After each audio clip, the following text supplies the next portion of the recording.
Mas Kurir. Halo Bang. Halo juga.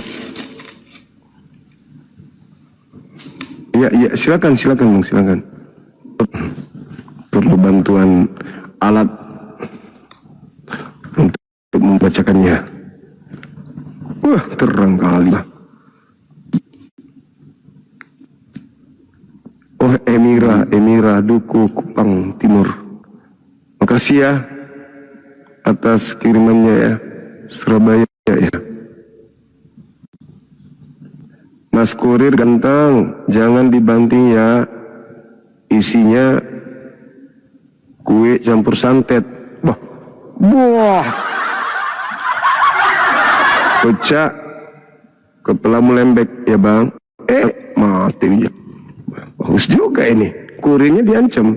Kalau topesnya pecah katanya kepalanya lembek. Makasih teman-teman. Ukti Emira dimanapun berada, sehat. Anda sehat, panjang umur. Silakan Bang, tema kita sangat menarik malam ini. Apa buat bangkit Yesus? Silakan. Oke. Ya sebelumnya makasih Bang sudah di up. Tadi nungguin sebenarnya, tapi lama banget. Jadi tadi sebelum mau keluar, tapi malah diundang lagi. Gitu. Oke, nggak apa-apa. Untuk tema ini, Yesus bangkit buat apa? Ya kalau dari saya sebagai orang Kristen,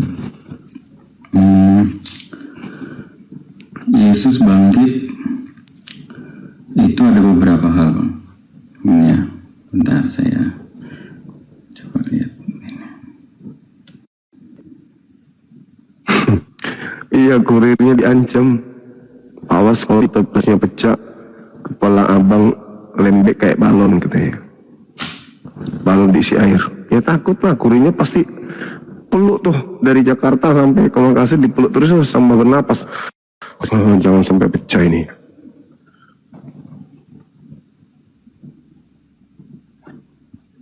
Ayo Bang, satu apa? Yang pertama kita catat di sini. Biar nanti kita bisa urai. Oke, yang pertama, Yesus bangkit buat apa? Iya, Yesus bangkit itu ya untuk membuktikan bahwa nubuatan tentang kebangkitannya itu benar-benar terjadi di Perjanjian Lama. Itu. Ini contoh misalnya di Matius 28 ayat 5 sampai 6. Di situ kan dia bilang, ia tidak ada di sini sebab ia telah bangkit sama seperti yang telah dikatakannya. Jadi kebangkitan di sini menunjukkan tentang apa yang sudah dinubuatkan sebelumnya, atau yang sudah dia katakan sebelumnya, bahwa dia akan bangkit. Lalu yang kedua, ya kebangkitan Yesus ini menunjukkan bahwa Yesus itu menang atas dosa dan maut. Gitu. Jadi dia benar-benar membinasakan maut. Yang ketiga, untuk menjamin keselamatan, gitu. Karena kematian Yesus di kayu salib itu sebagai bukti bahwa dia benar-benar menyelamatkan kita dari dosa, gitu. Lalu juga ya sekaligus juga kebangkitannya itu memberikan hidup yang baru buat orang-orang yang dia tebus. Gitu. Kira-kira seperti itu, teman-teman. Oke. Baik, yang pertama terkait dengan Yesus bangkit buat apa, saudara saya memberikan jawaban untuk membuktikan, untuk membuat bukti bahwa kebangkitannya itu untuk membenarkan dan membuktikan nubuat yang ada di Perjanjian Lama terkait dengan kebangkitannya. Tapi sayangnya Anda baca Perjanjian Baru. Nah ini yang tadi yang saya tanya nih sama teman kita, akhirnya dia membawakan Yunus 1, dia kemudian membawa Yunus 1, selain Yunus 1 dia juga membawa Hosea 6. Ini untuk membuktikan nubuatan tentang kebangkitannya di perjanjian lama itu di mana, Bang? Berbicara perjanjian lama ada kebangkitan dari kubur. Nah, itu nanti coba dibantu saya untuk paham.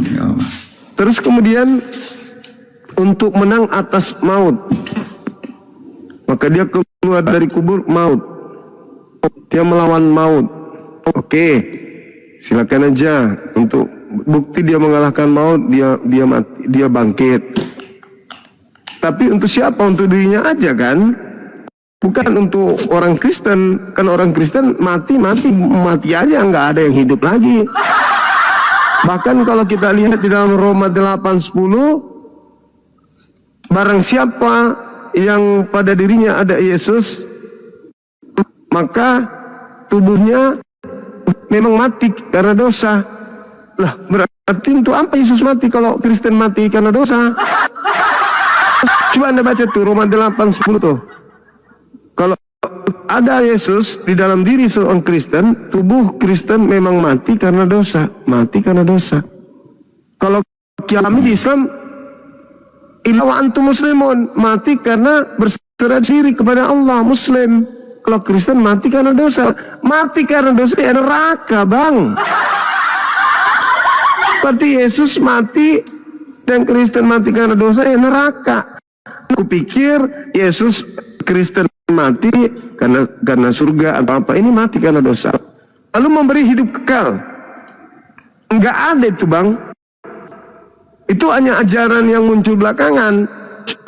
Kalau di dalam Yohanes 3 nomor 16, begitu besar kasih karunia Tuhan akan dunia ini sehingga ia menganugerahkan anaknya, barang siapa yang percaya tidak binasa melainkan memperoleh hidup yang kekal. Percaya, Bang, percaya. Percaya kepada Yesus, bukan bangkit dari kematian, tapi percaya kepada Yesus tidak binasa melainkan memperoleh hidup yang kekal. Nah, kalau kita percaya kepada Yesus, mustahil kita Kristen. Justru karena tidak percaya kepada Yesuslah orang menjadi Kristen seperti hari ini. Kalau saudara percaya Yesus, mustahil jadi Kristen. Pasti jadi Yudaism. Karena Yesus mengatakan ini, Yohanes 14 nomor 12. Apa kata Yesus? Barang siapa yang percaya kepadaku, dia juga akan melakukan pekerjaan-pekerjaan yang aku kerjakan. Kalau percaya, berarti sujud, ibadah, dia puasa, dia kemudian tidak makan babi, dia sunat, ibadahnya di sinagoge, mandi junub, wudhu sebelum ibadah. Itu kalau percaya kepada Yesus. Nah, Kristen tidak melakukan itu semua, berarti Kristen bukan orang percaya. Yang terakhir, hidup kekal menurut Yesus adalah jika mengenal Yesus sebagai Rasul tok. Yohanes 17 nomor 3, Yohanes 17 nomor 8, Yohanes 5 nomor 36. Hidup kekal itu adalah mereka mengenal Engkau, satu-satunya Tuhan yang benar, dan mengenal Yesus Kristus yang Engkau utus. Harus mengenal Yesus sebagai utusan Tuhan, baru memperoleh hidup yang kekal. Terakhir, di dalam Matius 19, apa kata Yesus? Jika engkau ingin memperoleh hidup yang kekal, lakukan segala kehendak Bapa. Taurat, lakukan Taurat. Kedua, jual seluruh hartamu, berikan kepada si miskin. Ketiga, baru bisa menjadi pengikutku. Itu fakta. Jadi tidak ada keluar dari kubur, hidup kekal. Itu rancangan-rancangan yang disusun-susun oleh orang-orang belakangan demi untuk menjerat saudara-saudara yang lain yang Kristen. Seperti itu, Abang. Silakan. Tadi yang pertama, mohon carikan saya data di dalam Nubuat PL kebangkitan dari kubur. Silakan. Oke. Tadi kan saya sempat bilang ya, Bang, kalau buktinya adalah perkataan Yesus sendiri dan juga nubuatan di Perjanjian Lama, yang kedua membuktikan perkataannya sendiri. Karena kan sebelum Yesus disalib itu, dia kan mengatakan bahwa nanti bait Allah ini kan saya hancurkan, lalu akan saya bangun kembali dalam 3 hari. Sebenarnya itu menunjukkan tentang bait yang sempurna, yaitu kebangkitannya sendiri. Gitu. Kalau di Perjanjian Lama, yang tadi saya belum sebutkan ayatnya. Kalau di Perjanjian Lama itu kan sebenarnya nggak jauh beda dengan yang tadi disampaikan sama teman-teman saya sebelumnya, begitu ya, tentang ayat-ayat itu. Cuman mungkin kurang dijelaskan aja, gitu. Ya, yang pertama nubuatan langsung seperti di Mazmur 6 ayat 10 dengan di Yesaya. Kalau di Mazmur 6 ayat 10 kan itu tertulis, sebab engkau tidak akan menyerahkan aku ke dunia orang mati dan tidak membiarkan orang kudusmu melihat kebinasaan. Jadi di sini itu dia sedang menunjukkan bahwa tidak melihat kebinasaan itu menunjukkan tentang Yesus yang tidak akan mati gitu dan akan bangkit lagi nantinya, kan arahnya ke sana gitu. Lalu juga misalnya kayak di Yesaya, nah coba ini saya bahas ya. Di Yesaya itu yang lebih jelas malah gitu ya. Di Yesaya dia bilang begini, sebentar.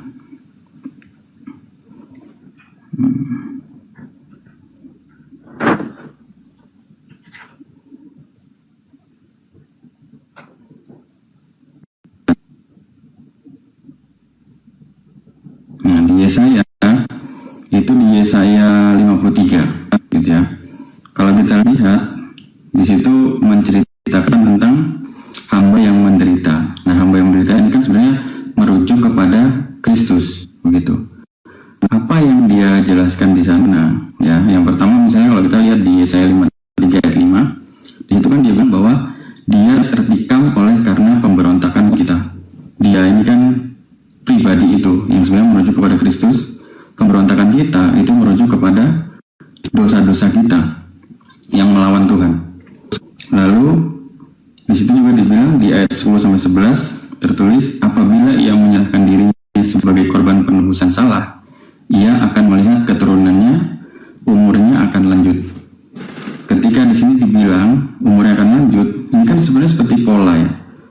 Dia menyerahkan diri, mati, lalu dia melihat keturunannya, setelah itu dibilang umurnya akan lanjut. Ini kan menuju kepada kematian, lalu kebangkitan gitu. Karena dimana mungkin orang mati jadi korban, tapi tetap bisa melihat umurnya lanjut, hidup. Artinya kan kebangkitan kembali. Jadi di situ sebenarnya seperti pola. Di ayat 3-nya, kalau misalnya Bang Zuma baca, itu tentang penolakan, lalu ayat 4 dan 5 penderitaan, lalu ayat 8 dan 9 itu kematiannya dia, dan ayat ke-10 dan 11 itu bicara tentang kehidupannya kembali. Jadi di ayat Yesaya 53 ini sebenarnya menggambarkan nubuatan tentang Kristus yang akan menderita di kayu salib dan bangkit. Begitu. Itu Bang Zuma. Iya, baik. Jadi kalau yang pertama tadi terkait nubuatan PL, saudara membawa Mazmur. Di dalam Mazmur berapa tadi itu yang disebutkan pertama, Mazmur 6. Kalau Anda membaca Mazmur 6 kan tidak mungkin nubuatan itu cuma satu data, bukan? Tentu kalau perlu satu bab itu berbicara tentang Yesusnya. Nah, coba Anda baca di data nomor 7 atau nomor 8. Yesus di sana disebut bahwa mata Yesus itu mengidap penyakit sakit rabun. Apakah Yesus matanya rabun? Apakah ada informasi kalau itu Yesus memiliki kemudian keadaan di mana matanya rabun? Lalu kemudian ketika Anda mengatakan semua musuhku mendapat malu dan sangat terkejut, mereka mundur dan mendapatkan malu dalam sekejap mata. Kalau saya melihat kebangkitan Yesus itu tidak ngefek kepada musuhnya. Kebangkitan Yesus tidak ngefek kepada orang Roma, pada orang Yunani. Itu nggak ada. Dan itu lagi-lagi mohon maaf, itu tidak berbicara tentang kebangkitan. Apatah lagi Yesaya 53. Yesaya 53 itu tidak ada membahas tentang kebangkitan. Sedangkan yang kita bahas ini tentang kebangkitan, bangkit dari kubur. Di Yesaya dari data nomor 1, Yesaya 5 dari 53, dari data 1 sampai 12 tidak ada berbicara tentang keluar dari kubur, itu nggak ada. Sama sekali nggak ada. Jadi memang ya saudara Kristen akan kesulitan. Kenapa? Karena orang-orang tidak ada yang mempelajari adanya Mesias keluar dari kubur, itu nggak ada. Orang-orang Yahudi secara tradisional tidak ada. Kemudian mereka memahami, para orang Farisi, ahli-ahli kitab Tanakh tidak ada memahami akan ada Mesias keluar dari kubur pada hari ketiga, itu nggak ada. Ini murni adalah klaim dari Kristen luar Yahudi. Bangsa asing yang menggunakan kitabnya orang Yahudi dalam bentuk terjemahlah, yang kemudian mengatakan ada di kitab ini, ada di kitab ini, nggak ada, sama sekali nggak ada berbicara mengenai kebangkitan. Makanya saya katakan murid Yesus kaget dan ketakutan sebab mengira melihat hantu. Harusnya mereka sadar, oh ini sudah menggenapi. Jangankan mengatakan menggenapi, sekedar menunggu kebangkitan Yesus aja itu kagak. Tidak ada murid satupun, ibu kandung tidak menunggu, Maria wanita intim dengan dia tak menunggu, bapak tirinya kagak, sepupu-sepupunya nggak ada yang menunggu, Yang menunggunya malah orang jahat. Karena Yesus memang menubuatkan bahwa orang jahat ini minta tanda dan tidak akan diberikan satu tanda apapun selain tanda Yunus, sebab Yunus 3 hari dalam perut ikan, demikian juga anak manusia akan berada dalam perut bumi selama 3 hari 3 malam. Itu untuk tanda untuk angkatan jahat doang. Kebangkitan itu nggak ada dari Tuhan. Untuk orang-orang benar itu nggak ada. Makanya murid-muridnya nggak percaya. Boleh baca Lukas 24 nomor 9, 10, 11. Mereka setelah mendengarkan bahwa kuburan kosong, apa katanya? Omong kosong, itu nggak masuk akal. Artinya Yesus tidak pernah mengajarkan itu, dan tidak ada kemudian mereka membaca kitab-kitab mereka sebelumnya tentang adanya Mesias mati bangkit pada hari ketiga, itu nggak ada. Kalau lahir menderita, yes, Yesus sudah merangkum itu di Matius 23 nomor 1 sampai nomor 39. Itu rangkuman nabi-nabi dan utusan-utusan Tuhan yang disiksa, yang dibunuh, yang disalib, itu di situ diceritakan sama Yesus. Tapi apa endingnya? Keturunan orang yang menyalib tidak akan lolos dari api neraka. Kalau keturunannya masuk neraka, bagaimana Kristen masuk surga? Seperti itu, Bung. Silakan. Oke, baik. Ya inilah mungkin perbedaan pemahamannya ya, Bang. Jadi tadi yang Abang Zuma sampaikan, saya setuju gitu ya, bahwa memang pada saat Yesus disalibkan, murid-muridnya itu meninggalkan dia. Itulah penderitaan yang Yesus alami, yang Kristus alami.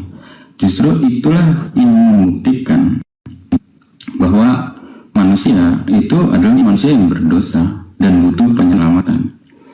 Jadi di sana Yesus sudah membuktikan gitu ya, bahwa di salib itu dia bukan hanya ditinggalkan oleh Bapaknya, karena di sana dia berteriak kan bahwa Bapak-bapak mengapa engkau meninggalkan aku. Itu bukti bahwa dia ditinggalkan Bapa, penderitaan dia. Tapi di sisi yang sama, dia juga menderita karena ditinggalkan oleh orang-orang yang dia kasihi. Itu bukti dari pengorbanannya dia, bukan sekedar apa yang dialami di kayu salib, disiksa dan lain sebagainya, tapi secara psikologis dia juga ditinggalkan oleh orang-orang yang dia kasihi. Dan itu bukti bahwa Yesus benar-benar menderita sebagai manusia gitu. Itulah justru dari sana kita bisa melihat gitu ya, bahwa penebusan yang Yesus lakukan itu benar-benar adalah penebusan yang luar biasa, karena dia menderita di sana gitu. Tapi kan pada akhirnya kita bisa melihat gitu ya, bahwa orang-orang yang awalnya meninggalkan dia justru kembali mengabarkan Injil ketika mereka bertemu kembali dengan Kristus gitu. Contoh tadi bicara tentang Lukas, tentang Matius, Markus, itu kan orang-orang yang mungkin meninggalkan dia, tapi pada akhirnya dia kembali lagi untuk memberitakan tentang kebangkitan Kristus. Nah, di sini sebenarnya ada sesuatu yang agak unik begitu ya. Mungkin orang-orang di luar Kristen akan berpikir gitu ya, oh ya mungkin wajar aja yang menuliskan Injil itu adalah orang-orang yang kenal Yesus. Dia adalah mungkin mantan ya, dia murid-muridnya sebelumnya gitu ya. Jadi mungkin saja dia menceritakan berita bohong kepada orang-orang di sana lewat Injil-Injil yang dia tulis gitu, karena dia pengikutnya Kristus. Dia nggak mau nubuatannya Yesus atau perkataan Yesus itu seperti kebohongan. Jadi dia tulis, oh Yesus bangkit sesuai dengan perkataannya. Tapi kalau kita lihat gitu ya, bahwa murid-murid Yesus sendiri itu semuanya mati dengan mengerikan begitu. Artinya dia mati martir. Kalau misalnya orang menyampaikan suatu berita, tapi yang disampaikan itu adalah untuk dia dapat kekuasaan, dia dapat uang, dia dapat jabatan, yang mungkin masuk akal gitu. Tapi yang murid-muridnya lakukan ketika dia menuliskan Injil tentang kebangkitan Kristus ini adalah dia menggadaikan nyawanya sendiri untuk berita itu. Sehingga dari sini ya kita bisa ambil kesimpulan bahwa yang mereka tulis itu pasti adalah berita yang benar tentang kebangkitannya dia. Yang awalnya dia menolak, yang awalnya dia meninggalkan Yesus ketika Yesus mati di kayu salib, tapi terus dia kembali dan mati-matian memberikan nyawanya untuk mati demi berita tentang kebangkitan Kristus itu sendiri. Gitu sih Bang. Jadi ya itu yang buat kami percaya bahwa Yesus memang benar-benar bangkit. Iya. Lalu bagaimana dengan ucapan Yesusnya yang mengatakan bahwa sekarang juga dunia dihakimi, sekarang juga penguasa dunia akan dilemparkan keluar? Itu di mana ayatnya Bang? Yohanes 12:31. Bentar, saya coba lihat dulu. Yohanes 12:31. Bagian kalau kita melihat Yohanes 13 itu nomor 31, yang disalib sebenarnya bukan Yesus. Jadi sangat jauh mengharapkan Yesus itu yang bangkit dari kubur. Tapi kalau mohon maaf nih, tapi kalau iblis yang menjanjikan keselamatan kepada penyembahnya, ya saya akui iya. Kalau iblis ya Bang ya, karena iblis memang Bang, coba ulang. Yesus itu memberikan keselamatan dengan cara percaya kepada dirinya. Orang-orang percaya kepada dirinya kalau dia itu rasul. Sedangkan setelah penyaliban, kepercayaan yang muncul bukan sebagai rasul, sebagai Tuhan. Nah, kira-kira siapa ini yang mau disetarakan dengan Tuhan? Yesus atau iblis? Kan iblis. Kenapa Abang bisa bilang bahwa Yesus itu ketika sebelum disalib menyamakan dirinya dengan rasul? Nah, memang dia rasul. Dia mau dipercaya sebagai rasul. Bahkan syarat orang memperoleh hidup kekal adalah menerimanya sebagai rasul. Itu syaratnya, bukan malah penyaliban. Yesus tidak mempersyaratkan. Di mana ayatnya Bang? Ada nggak? Yohanes 17 nomor 3. Yohanes 17 nomor 3. Nah itu hidup kekal tuh. Percaya kalau dirinya adalah rasul, utusan Tuhan, bisa selamat. Hidup kekal malah. Jadi nggak ada yang bela-bela disalib. Betul, di sini kan tertulis ya, inilah hidup yang kekal itu, yaitu bahwa mereka mengenal Engkau, satu-satunya Allah yang benar, dan mengenal Yesus Kristus yang telah Engkau utus. Salahnya di mana Bang? Ya, mengenal Yesus yang diutus Tuhan sebagai utusan kan dia? Ya, Yesus memang diutus, tapi dia juga adalah Allah. Bagaimana, di mana Yesus mengatakan dia adalah Allah? Dia memang nggak mengatakannya secara eksplisit, tapi Berarti Anda lebih hebat. Berarti saudara lebih hebat dari Yesus kalau gitu. Oke, saya kasih ayatnya ya Bang. Mungkin memang Yesus nggak mengatakan secara eksplisit bahwa akulah Tuhan gitu. Tapi kita bisa melihat beberapa ayat di mana Yesus menerima penyembahan yang dilakukan oleh murid-muridnya. Lalu juga dia mengatakan bahwa aku dan Bapa adalah satu. Lalu ada juga di bagian ayat lain Yesus mengatakan bahwa sebelum Abraham ada, aku sudah ada di sana. Artinya di situ kan menunjukkan gitu bahwa Yesus itu kekal, dia sudah ada sejak lama. Lalu dia juga menerima penyembahan yang diberikan oleh orang lain, dan dia juga mengatakan bahwa dia dan Bapa itu adalah satu.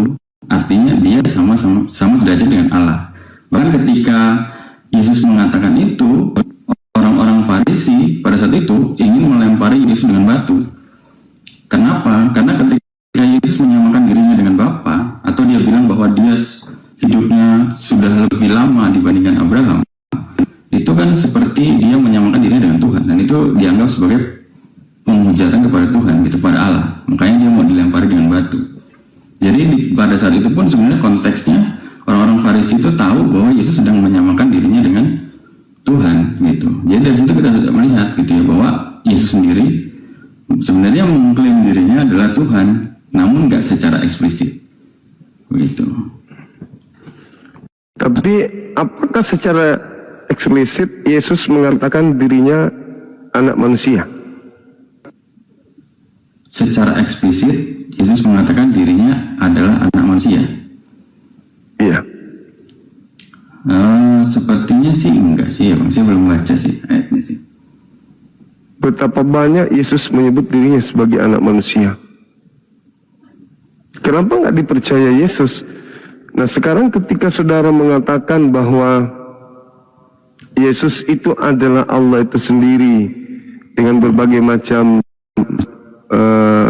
dalil yang Anda gunakan, tapi bukankah Yesus sudah merangkum semuanya?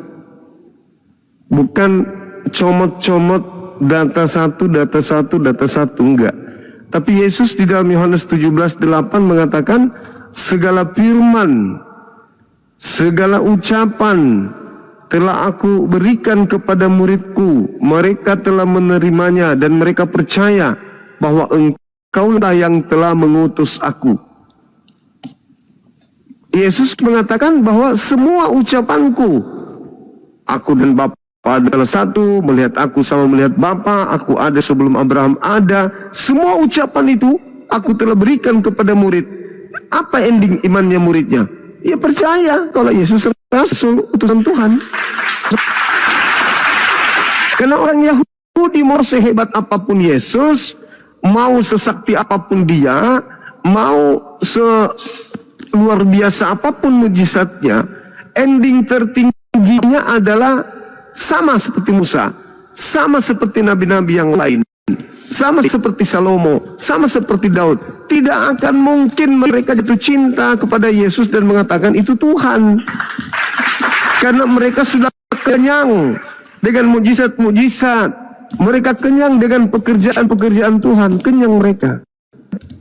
Tapi kalau orang Yahudi, Roma, orang Yunani yang cikal bakal Kristen ini, Katolik ini, ketika ada manusia tahan peluru, apa yang mereka katakan? Nah, ini anak dewa. Ketika ada orang tidak dimakan senjata tajam, ini anak dewa. Apatah lagi kalau sudah bangkit dari kubur, langsung jadi dewa bagi mereka. Itu orang Roma, itu orang Yunani, termasuk orang Kristen. Tapi kalau orang Yahudi melihat Yesus jalan di atas air, apa kata mereka? Hantu. Melihat Yesus keluar dari kubur, apa kata mereka? Hantu. Orang Yahudi itu nggak ada yang kayak gitu-gitu, udah biasa. Mereka melihat Henok naik ke langit, mereka melihat Elia naik ke langit, itu mah biasa. Melihat orang keluar dari kubur, ya apa sih ini, kata mereka. Tapi kalau orang Roma Yunani melihat orang yang mati keluar dari kubur, oh segera didewakan. Karena mereka nggak datang petunjuk kepada mereka. Musa belah lautan loh, nggak disembah Musa. Ketika mereka minta Musa, minta sama Tuhanmu agar menurunkan makanan dari langit. Turun makanan dari langit. Tidak di Tuhan dan Musa. Apalagi Yesus hanya modal aku dan Bapa satu, melihat aku, melihat Bapa. Itu mah bukan sesuatu yang luar biasa. Kalau Anda mengatakan muridnya menyembah, Anda keliru. Muridnya menghormat, kagum, takjub kepadanya. Artinya bahwa guru kita yang ditolak oleh orang kebanyakan ini benar-benar adalah Mesias utusan Tuhan. Menghormatlah mereka, proskuneo dalam bahasa Yunani. Sujud mereka menghormat. Bukan menyembah, bukan menuhankan juga. Nah itu kuncinya Yohanes 17:8. Segala firman, bukan cuma comot-comot. Segala firman yang kau berikan telah kusampaikan. Mereka menerimanya dan mereka percaya bahwa engkaulah yang telah mengutus aku. Mereka percaya gurunya ini rasul. Kemudian saya ingin meluruskan apa yang Anda bawa tadi di data Yohanes 10 nomor 30 itu. Orang-orang Yahudi ingin melemparinya batu. Hanya gara-gara dia mengatakan aku dan Bapa, aku adalah anak Elohim, aku adalah Elohim. Melempari batu. Tapi kan Yesus klarifikasi. Yesus mengatakan,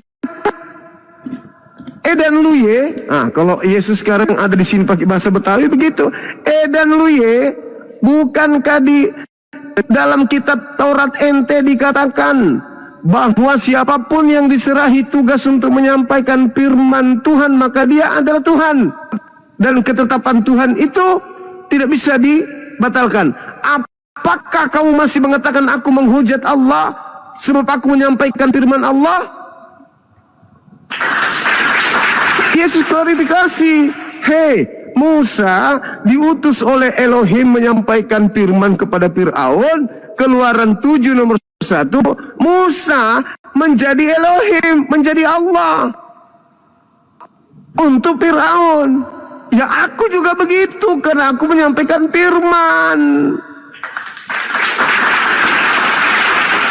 Jadi bukan alasan, oh dia Tuhan. Masa kesalahpahaman orang Yahudi menyebabkan ada menuhankan Yesus? Itu cocoknya kepada orang Roma. Bukti, Anda lihat di dalam Kisah Para Rasul 14. Di dalam Kisah Rasul 14, ketika Paulus datang ke orang Roma menganggapnya dewa Hermes. Karena Paulus bermujizat di tengah-tengah mereka, mereka lantas datang mempersembahkan lembu. Dewa Zeus, Imam Zeus datang membawa kemudian lembu untuk mempersembahkan kepada dewa Hermes, yaitu Paulus. Tapi Paulus mengatakan apa? Oh bukan aku yang dewanya. Yang dewanya itu namanya Yesus. Makanya laku ajaran Paulus ketika ada Tuhan turun ke bumi, anak dewa turun ke bumi mengosongkan diri. Wah, senang kali orang Roma. Ketika itu ngambil Paulus ajarannya untuk dirangkul. Sebab orang Roma tidak memiliki kitab suci. Maka dengan adanya surah-surah Paulus, maka dilantiklah kitab itu sebagai kitab suci mereka. Tapi orang Yahudi ada nggak nyembah Yesus? Oh enggak. Tuhan yang mereka maha suci, maha tinggi, bukan manusia, bukan anak manusia. Sedangkan Yesus, alamak, diterima sebagai Mesias aja kagak, apalagi diterima jadi Tuhan. Itu bang, silakan. Oke. Ya, saya tertarik dengan jawabannya Bang Zuma tadi yang bicara tentang murid-muridnya. Jawabannya ketika tahu bahwa Yesus bilang bahwa dia dengan Bapa adalah satu, lalu ingin dilempar batu, lalu murid-muridnya justru seperti menyalahkan Yesus, gitu kan? Gitu. Ya, memang pada saat itu konteksnya sebelum Yesus bangkit dari kematiannya di kayu salib, murid-muridnya sampai pada saat itu mereka belum benar-benar memahami tentang apa yang sebenarnya menjadi tujuan Yesus datang ke dunia. Yesus bicara A, mereka memahami B. Yesus bicara C, mereka memahami D. Itulah yang sebenarnya terjadi di orang-orang Yahudi sampai saat ini, gitu. Mereka menanti-nantikan Mesias yang akan datang, tapi bukan Kristus, gitu. Karena dalam pandangan mereka pada zaman itu, Mesias yang akan datang itu akan membebaskan mereka dari penjara. penjajahan mereka atas Roma gitu. Tapi Mesias yang akan datang sebenarnya adalah justru membebaskan mereka dari dosa, sesuatu yang jauh lebih besar daripada itu. Makanya pada waktu itu murid-muridnya sendiri pun sebenarnya kebingungan gitu ya dengan banyak hal yang disampaikan oleh Yesus sendiri, bahkan ketika di bagian yang tadi abang ceritakan begitu ya. Tapi semua itu pada akhirnya terjawab ketika Yesus sudah bangkit dari kematiannya begitu. Mereka baru mulai memahami gitu apa yang sedang Yesus kerjakan dan apa tujuan Yesus datang ke dunia ini melalui kematian dan kebangkitannya ke salib. Gitu. Kita bisa lihat gitu ya di beberapa bagian gitu ya, murid-muridnya akhirnya mengakui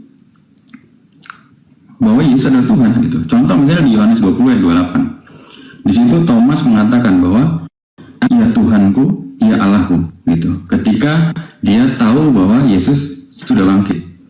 Lalu juga kita bisa lihat misalnya di Matius 14 ayat 33 di situ bilang bahwa sesungguhnya engkau adalah anak Allah.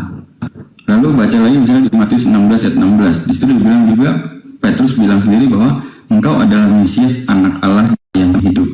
Nanti kita lihat lagi di Yohanes 1, nanti kita lihat lagi sisanya di kitabnya Paulus gitu ya. Mungkin kalau saya ngomong Paulus, nanti Bang Zuma akan tanya tentang Paulus lagi. Kita nanti jadi panjang lagi kemana-mana gitu ya.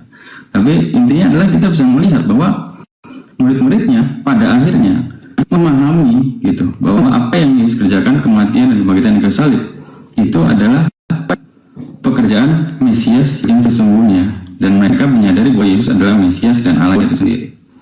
Begitu Bang kalau dari saya. Oke, baik. Jadi kelihatannya Anda lebih pintar dari Yesus, karena Yesus tidak pernah mengajarkan apa yang barusan Anda sebutkan. Terutama ketika Anda mengatakan mereka baru paham setelah bangkit dari kubur. Anda coba baca di dalam Kisah Para Rasul 2 nomor 36. Apa yang dikatakan di sana? Semua orang Israel harus tahu dengan pasti bahwa Yesus yang kau salibkan itu telah dijadikan Elohim membuatnya menjadi Tuhan dan Kristus. Ini Elohim membuat dia menjadi Tuhan. Dan dia Tuhan hanya untuk orang jahat, bukan untuk orang-orang yang benar. Karena orang yang benar itu Tuhannya Elohim, bukan Yesus. Yesus itu Tuhan yang dibuat. Nah, ketika saudara mengatakan murid-muridnya mengatakan dia Tuhan, kata Yesus apa sebelum kejadian penyaliban? Waspadalah kepada penyesat yang datang kepadamu memakai namaku dan berkata akulah Kristus. Mereka akan menyesatkan banyak orang, melakukan mujizat-mujizat, melakukan tanda-tanda dahsyat. Matius 24 nomor 24, dan kekuatan-kekuatan sekiranya mungkin menyesatkan murid pilihan juga. Jadi kalau Anda mengatakan Petrus menusuk lambungnya, lantas dia mengatakan ya Tuhanku, ya Allahku, berarti Petrus sudah disesatkan. Masa Tuhan pakai ada lambung? Masa Elohim punya usus? Maksudnya di sana itu kaget, bukan berarti yang di depannya ini adalah Tuhan pencipta. Yang dia kaget, loh kok bisa hidup orang ini padahal lambungnya tertusuk. Orang kaget, bukan menganggap dia Tuhan, tapi itu ekspresi. Bagaimana ada misalnya nih Pak Bom naik motor, habis itu digilas sama mobil truk, cepat langsung teriak, ya Allah, ya Allahku. Masa Bom jadi Tuhan? Itu ekspresi kaget karena ada sesuatu yang luar biasa di sana. Jadi Bung, kalau Anda mengatakan bahwasanya itu bukti-bukti ketuhanan, Yesus memang Tuhan untuk orang jahat. Maka manusia ini apapun kelemahannya tetap Tuhan. Apapun kita uraikan tentang dia adalah manusia, tetap Tuhan bagi penyembahnya. Tetapi yang Tuhan sebenarnya ya pencipta langit dan bumi, bukan Yesus. Tapi tetap saja akan diperjuangkan dia Tuhan itu sendiri, dia Tuhan sendiri. Untuk siapa Yesus ini Tuhan? Ya untuk orang jahat. Masa gara-gara berkata aku dan Bapa satu langsung jadi Tuhan manusia ini? Gampang kali jadi Tuhan. Masa gara-gara ditusuk lambungnya langsung jadi Tuhan anak Maria? Gampang kali jadi Tuhan. Dia jadi Tuhan bagi orang jahat. Karena memang orang jahat yang menolaknya, orang jahat yang menyalibkan, maka dia dibuat menjadi Tuhan oleh Tuhannya Yahudi bagi orang-orang yang menyalib, yaitu orang-orang Farisi. Makanya Yesus mengatakan waspadalah kepada orang Farisi, waspada kepada ragi Farisi.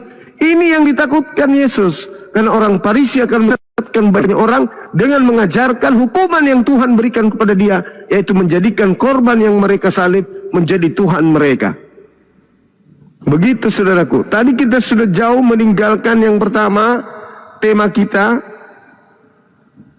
apa fungsi kebangkitan Yesus. Di awal Anda mengatakan untuk menggenapi nubuatan tentang kebangkitan yang ada di PL, tapi kita belum menemukan nubuat itu. Malah kita lari kepada data-data yang dibangun, yang ditulis, yang dikarang tahun 60-an, 30 tahun setelah Yesus pergi. Baru disusun, oh dia begini, dia dinubuatkan begini, baru disusun berikutnya. Padahal Yesus berpesan dan sudah sangat nyata ajarannya, segala pekerjaan, segala perkataan yang Yesus lakukan itu adalah pekerjaan sebagai rasul. Yohanes 5 nomor 36, ada kesaksianku yang lebih penting dari kesaksian Yohanes, bahwa segala pekerjaan mujizat yang aku kerjakan, pekerjaan itu yang bersaksi bahwa Bapa yang telah mengutus aku. Nggak ada yang bisa membuat Yesus itu Tuhan. Pekerjaan yang mana? Semua pekerjaannya membuktikan dia utusan Tuhan. Tidak ada ucapan Yesus yang membuktikan dia Tuhan. Semua ucapannya adalah ucapan utusan Tuhan. Kenapa dia bisa jadi Tuhan hari ini?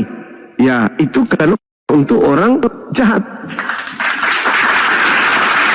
Coba Anda lihat, pekerjaan mana yang dilakukan oleh Yesus yang berasal dari dirinya sendiri? Enggak ada. Perkataan mana yang Yesus ucapkan yang berasal dari dirinya sendiri? Enggak ada. Yohanes 14:24, firman yang kau dengar dari mulutku bukan dari aku, tetapi dari Bapa yang telah mengutus aku. Mujizat, membangkitkan orang mati, apapun itu bukti kalau aku ini Rasul Tuhan. Tapi saudara akan tetap memperjuangkan dia Tuhan. Kenapa? Ya, Anda harus membuat Tuhan tandingan untuk melawan Tuhan yang sesungguhnya. Silakan.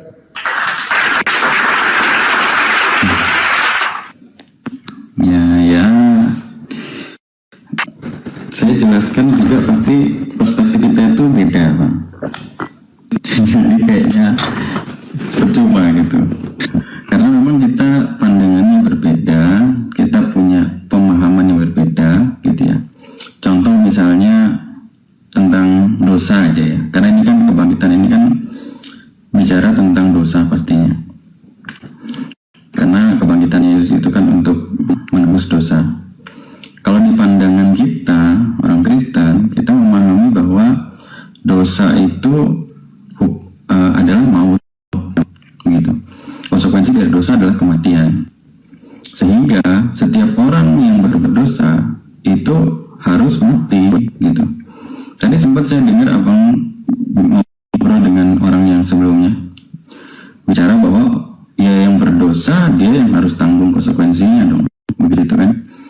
Nah tapi kalau misalnya kita menggunakan aturan itu, pada akhirnya semua manusia akan binasa. Gak ada satupun manusia yang bisa selamat, karena semua orang berdosa. Bukan hanya dalam perkataan, tindakan, tapi dalam pikiran juga sudah berdosa. Jadi nggak ada satupun manusia yang tidak berdosa. Dan pada akhirnya dosa itu hukumannya adalah maut. Mungkin manusia bisa bertobat, tapi pertobatan apa yang benar-benar bisa membersihkan mereka dari dosa? 1 hari aja tidak mungkin kita tidak berbuat dosa. 1 jam aja tidak mungkin kita tidak berbuat dosa. Di dalam pikiran kita melihat sesuatu yang salah, kita melihat sesuatu yang jelek, sesuatu yang buruk, pikiran kita sudah berdosa. Artinya nggak ada satupun manusia yang bisa terbebas dari dosa. Itu sebabnya karena dosa itu adalah maut, maka konsekuensi dosa itu itu harus terjadi di dalam hidup manusia. Jadi manusia itu harus dibinasakan semua. Tapi karena Tuhan Allah itu sangat mengasihi manusia, dia nggak mau manusia binasa. Tapi dia juga adalah Allah yang adil. Satu sisi dia adalah Allah yang kasih, tapi satu sisi juga dia adalah Allah yang adil. Sehingga karena keadilannya, maka dosa harus tetap mendapat konsekuensinya. Tapi karena kasihnya kepada manusia, manusia tetap harus diselamatkan. Itu sebabnya harus ada pribadi yang bisa tetap melaksanakan konsekuensi dari dosa itu. Karena pelaksana dosanya adalah manusia, maka yang harus mati juga adalah manusia. Itu sebabnya Yesus Kristus harus menjadi manusia supaya dia setara dengan manusia-manusia yang berdosa. Tapi yang harus dikorbankan ini adalah manusia yang tidak berdosa. Itu sebabnya Yesus sendiri atau Allah itu sendiri yang harus turun mengorbankan dirinya untuk mati di kayu salib, supaya semua manusia yang berdosa itu dosanya ditanggungkan kepada Yesus Kristus tadi. Ketika dia mati, ya dia harus bangkit kembali. Itu sebagai bukti bahwa maut telah dikalahkan, penebusannya telah berhasil.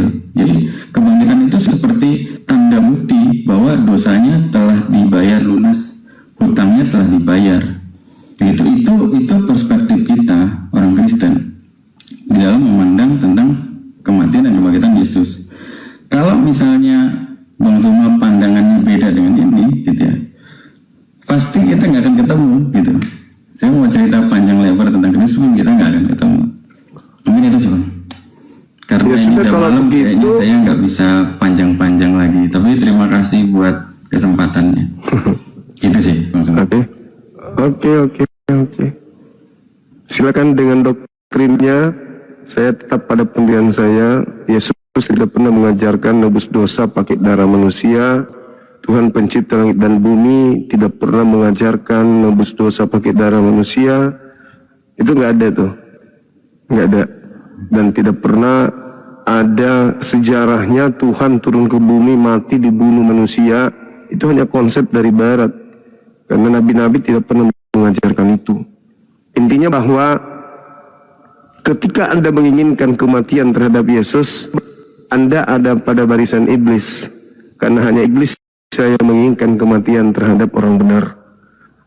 Lalu ketika Anda menerima dosa Anda ditebus dengan kematian Yesus, itu sendiri, Yesus sendiri tidak pernah mengajarkan itu, dosa ditebus dengan darah.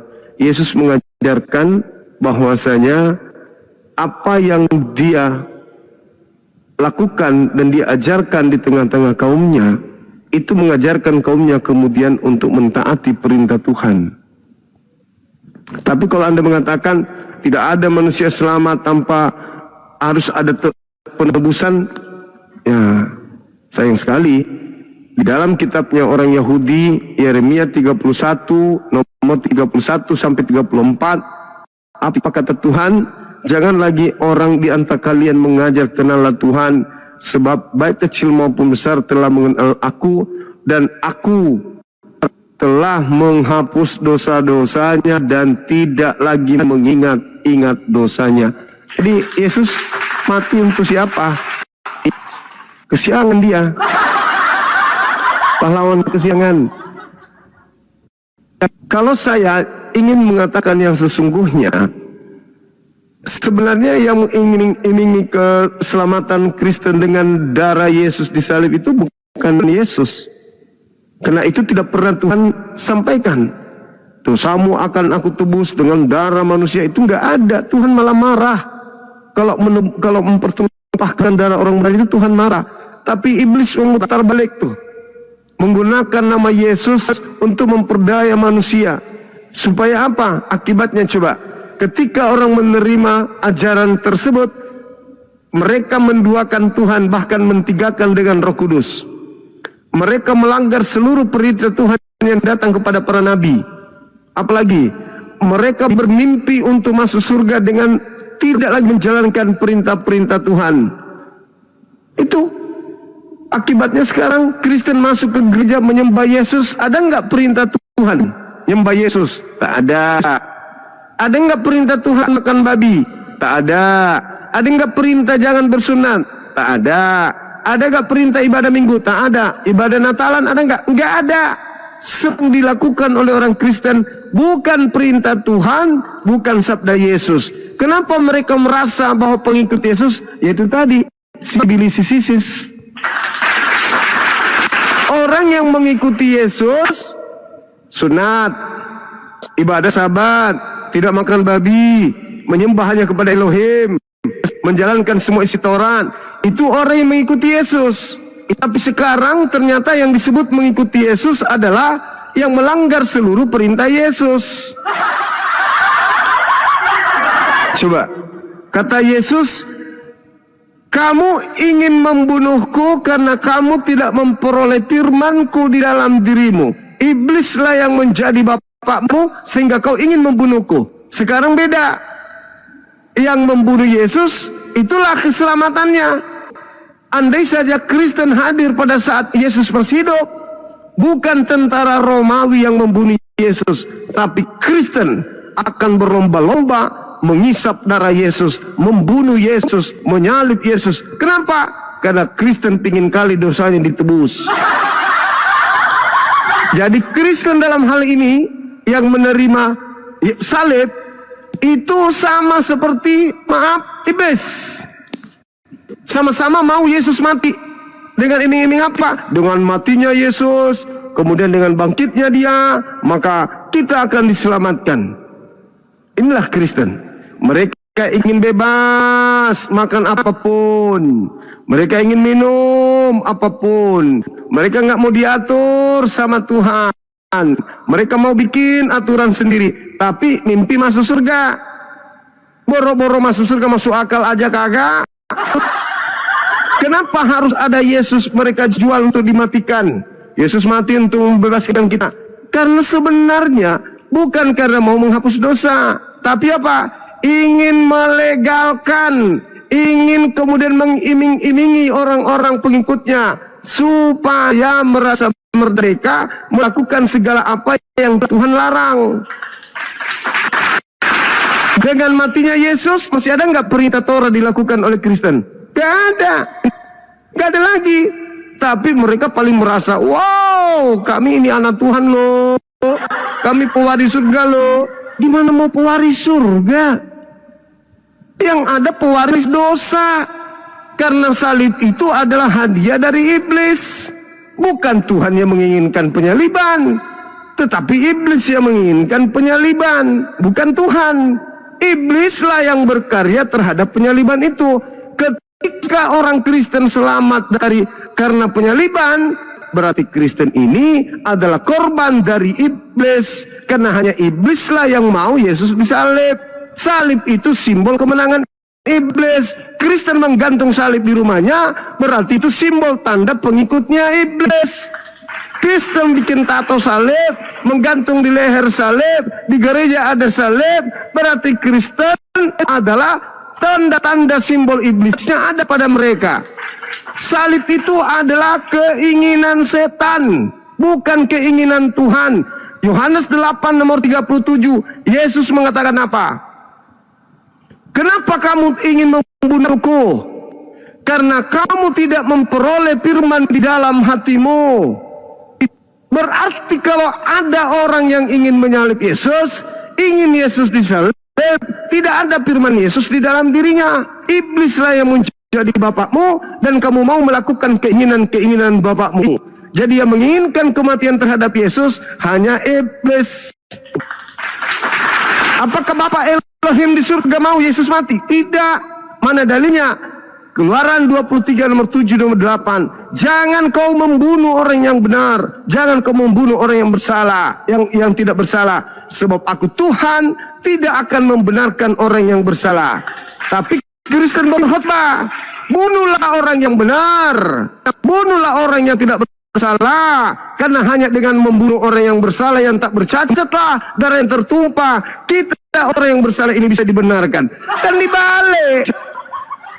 Tuhan mengatakan jangan membunuh orang benar, Kristen mengatakan orang benar harus dibunuh karena darahnya harus tertumpah, karena darah orang sucilah yang bisa menebus dosa. Loh, Membunuh orang yang tak berdosa justru berdosa. Jangan kau membunuh orang yang tidak bersalah. Jangan kau membunuh orang yang benar. Sebab aku Tuhan tidak membenarkan orang bersalah. Amsal 6 nomor 16. 6 perkara yang dibenci Tuhan, bahkan 7 kekejian di dalam hatinya, yaitu menumpahkan darah orang yang tidak bersalah. Kalau Kristen beda lagi tuh. Tumpahkan darah orang yang benar. Tumpahkan darah orang yang suci. Sebab hanya dengan persembahan darah yang suci yang tak bernoda yang bisa menghapuskan dosa dunia. Loh, kok balik? Tuhan bilang jangan, Kristen malah bunuh. Jadi andaikan saja saudara bertemu dengan Bang Suma pada saat di depan salibnya Yesus, semua berteriak, jangan disalib, jangan disalib. Anda berteriak, salib segera, salib segera. Kira-kira iblis berdiri di kubu mana? Iblisnya pro kemana ini kira-kira? Ke saya atau ke Anda? Bunuh dong. Kalau nggak bunuh, dosa saya gimana? Aku nggak bisa dong. Aku nggak bisa, dosaku harus ada yang menanggungnya. Bunuh cepat, bunuh cepat. Saya mengatakan tidak. Langsung bilang, jangan. Kalau kau punya dosa, cukup kau bertobat. Bertobatlah kepada Tuhan. Jangan kau bunuh anak orang. Jadi saya menghalangi penyaliban, Anda memuluskan penyaliban. Iblis senang di mana? Ke saya atau ke Anda? Sadarilah itu.